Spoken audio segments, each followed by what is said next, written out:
az latinison nem más, az a kimondott lángya szó.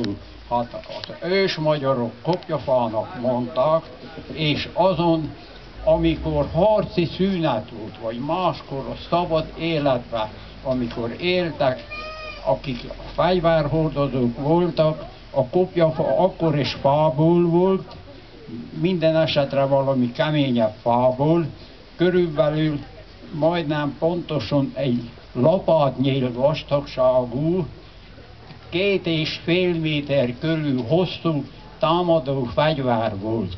Na most, ahol a kéz nem járt, ugye ütközetben, azon elől volt egy méternyi szabad hely a kopjafán, és szabad időben, akkor sem harcoltak örökké, hát élni is kellett közben, szabad időben ezt az Isten jeleket, amelyik ide meg vannak faragva és ismertetve volt bent, azt reakarcoltak, vagy kézi faragó kiskéssel enyhén belévésték ezt a jeleket, és amikor az a harcos ütközet után, aki elesett, a harcost elhantolták, az ő kopjafegyverit a hantra felütötték. Na, inné maradt az az ősi hagyományos szokás, és örvendök, hogy mostani éveinkben elég gyakorta jelenik meg több és több kopjafa